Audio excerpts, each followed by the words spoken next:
Rusk toast जो आप daily खाते हैं, क्या आपको पता है कि ये कितना नुकसानदायक है या फिर कितना फायदेमंद है? इसके अलावा ये किन किन चीज़ों से बनता है, आज की इस वीडियो में मैं आपको पूरी जानकारी देने वाले हूँ, जिससे कि आप समझ सकते हैं कि रस्क टोस्ट हमें खाना चाहिए या फिर नहीं खाना चाहिए। अगर खाना चाहिए तो कितनी मात्रा में हमें खाना चाहिए, या फिर नहीं खाना चाहिए तो क्यों नहीं खाना चाहिए। आज की इस वीडियो में मैं आपको पूरी जानकारी देने वाला हूँ, तो आज की इस वीडियो को अंत तक जरूर देखिएगा।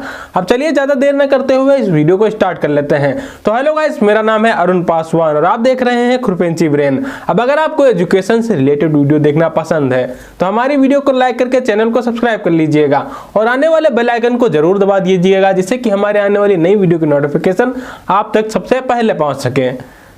तो सबसे पहले तो हम जानते हैं कि रस्क टोस्ट होता क्या है। देखिए, रस्क टोस्ट जो होता है वो एक सामान्य ब्रेड की तरह ही होता है, लेकिन वो कुरकुरा होता है क्योंकि वो 2 बार बेक किया जाता है, तो इसी वजह से वो कुरकुरा होता है। सबसे पहले तो उसे एक ब्रेड की तरह ही पकाया जाता है, उसके बाद में उसके स्लाइस किए जाते हैं और दोबारा उसको बेक किया जाता है, जिससे कि जितना भी उसके अंदर मॉइस्चर होता है, जितना भी वो गीला होता है ब्रेड, वो सूख जाता है और कुरकुरा हो जाता है, क्रंची हो जाता है, जिसको कि फिर हम रस्क कहने लगते हैं। आप जानते हैं कि रस्क बनाने के लिए किन किन चीज़ों का उपयोग किया जाता है। देखिए, मैदा या फिर आटा, अक्सर कंपनियां मैदा यूज़ करती हैं, आटा नहीं यूज़ करती हैं। इसके अलावा ईस्ट, शुगर, इसके अलावा यहाँ पे यूज़ किया जाता है जो वनस्पति तेल होता है। इसके अलावा मक्खन भी यूज़ कर सकते हैं, मक्खन कुछ कंपनियां यूज़ करती हैं, लेकिन ज़्यादातर वनस्पति तेल यूज़ किया जाता है। चीनी, नमक पाउडर, दूध पाउडर जो होता है वो कुछ कंपनियां यूज़ करती हैं, लेकिन बहुत सारी कंपनियां ऐसी होती हैं जो दूध पाउडर नहीं यूज़ करती हैं। इसके अलावा ब्रेड इम्प्योर कुछ कंपनियों में यूज़ किया जाता है और बहुत ज़्यादा कंपनियां ऐसी होती हैं जो ये यूज़ नहीं करती हैं। इसके अलावा एक और चीज़ यहाँ पे है जो यूज़ की जाती है फ्लेवर देने के लिए, इलायची या फिर यहाँ पे लौंग या फिर सौंफ वगैरह यूज़ जो की जाती है, वो यूज़ की जाती है फ्लेवर देने के लिए। तो इन सारी चीज़ों का उपयोग करके रस्क बनाया जाता है। अब हम बात करते हैं कि रस्क बनता कैसे है। तो सबसे पहले सभी इंग्रेडिएंट्स को एक बड़े से मिक्सर में डाला जाता है, जैसे कि मैदा, नमक, शुगर, ईस्ट, तेल और इसके अलावा पाउडर जो भी होता है, वो दूध पाउडर जो होता है वो डाला जाता है। लेकिन दूध पाउडर कुछ कंपनियां यूज़ करती हैं और कुछ कंपनियां यूज़ नहीं करती हैं। तो ये जो सारी चीज़ें होती हैं, ये सारी चीज़ें एक बड़े से मिक्सचर में यहाँ पे डाली जाती हैं और उसको लगभग 10 से 15 मिनट या फिर 20 मिनट तक मिक्स किया जाता है। और 15 से 20 मिनट के बाद जो मिक्स हो जाता है आटा, उसको एक डो तैयार किया जाता है और उसको एक किनारे रख दिया जाता है, यानी कि एक बर्तन में बड़े से निकाल के रख दिया जाता है या फिर मिक्सर में ही रख दिया जाता है, जिससे कि आटा जो है वो फूल सके। लगभग 30 से 60 मिनट तक वो आटा रखा जाता है, जिससे कि जो यीस्ट होती है जिसके अंदर, वो आटे को यहाँ पे फुलाने में मदद करती है। इसके बाद अगला प्रोसेस हमारा आता है कि जो आटा होता है उससे ब्रेड बनाया जाता है। एक मोल्ड में उसको डाला जाता है, रोलर में डाला जाता है, मशीन रोल करती है और डो तैयार करती है अलग अलग पीसेस में, और जब ब्रेड तैयार करना होता है तो उसको यहाँ पे पकाती है। वो जो पकाने के लिए एक कमरा यूज़ किया जाता है, ओवन टाइप का कमरा होता है, लगभग 30-35 या फिर 40 से 45 डिग्री में यहाँ पे ये ब्रेड पकाया जाता है पहले। और उसके बाद जब ब्रेड थोड़ा सा पक जाता है, फिर उसके बाद एक दूसरे प्रोसेस के लिए उसको भेजा जाता है। लगभग 180 से 220 डिग्री में वहाँ पे ब्रेड पकता है एक कमरे में, और उसके बाद वो एक ब्रेड के रूप में तैयार होता है, लेकिन उसमें अभी भी नमी रहती है, यानी कि वो ब्रेड रहता है, रस्क नहीं बनता है। लगभग 20 से 30 मिनट तक ब्रेड बनाया जाता है। उसके बाद में ब्रेड निकाला जाता है, फिर उसको ठंडा किया जाता है, जिसके बाद में उसको काटा जाता है रस्क के शेप में, क्योंकि अगर गरम गरम ब्रेड निकाल के उसको काट देंगे तो उसके टूटने के चांसेस बढ़ जाते हैं। इसके बाद यहाँ पे जब रस्क के शेप में यह ब्रेड बन जाता है, उसके बाद में उसको फिर पकाया जाता है कि एकदम रस्क क्रंची हो जाए। जब ये रस्क बनाने का प्रोसेस होता है वो लगभग 140 डिग्री से लेके 180 डिग्री के बीच में होता है, जिसमें कि लगभग 15 से 20 मिनट तक इसको पकाया जाता है। जैसे कि क्या होता है, रस्क में सुनहरा रंग आता है और जितना भी गीलापन होता है ब्रेड में वो रस्क में तब्दील होता है और रस्क एक क्रंची तरीके से बन जाता है। जब ये पूरी तरीके से रस्क बन जाता है तो उसको निकाला जाता है, फिर से ठंडा किया जाता है, क्योंकि अगर गरम गरम रस्क पैक कर देंगे तो रस्क के अंदर नमी रह जाती है, यानी कि जो भाप होती है वो पैकेट्स में बन जाएगी, तो रस्क दोबारा गीला हो सकता है।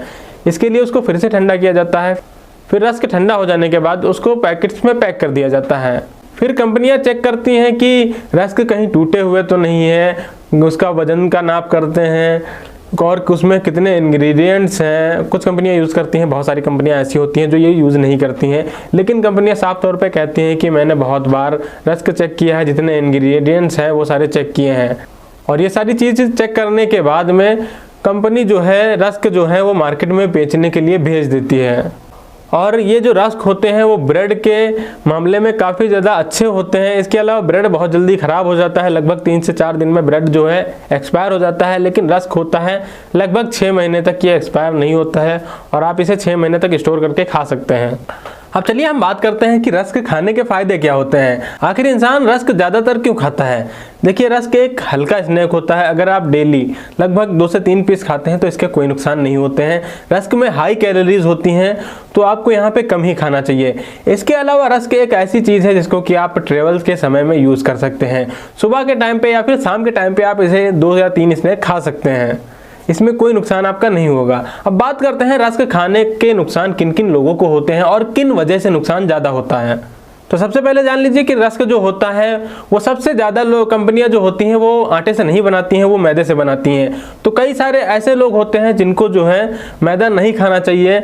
मैदा खाने से उनके पेट में डाइजेशन जो होता है वो स्लो हो जाता है। इसके अलावा यहाँ पे रस्क में शुगर भी ज़्यादा होती है, तो कई लोगों के शुगर होती है, तो शुगर से यहाँ पे उनको नुकसान हो सकता है।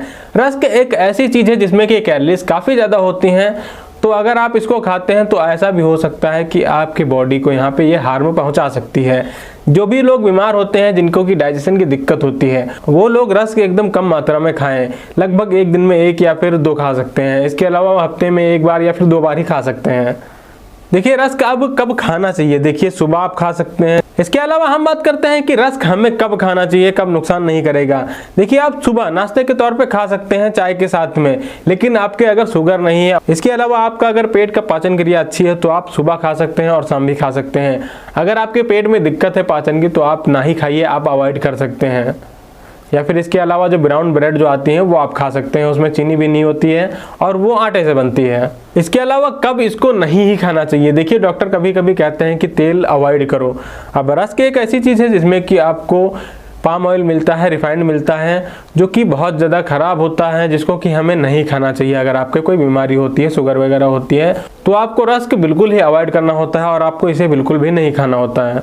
तो ये थी कुछ ज़रूरी जानकारी, जिससे कि अगर आप रस्क खाते हैं तो आप पहले रस्क खाने से पहले आपको पता चल सके कि मुझे ये खाना चाहिए कि नहीं खाना चाहिए।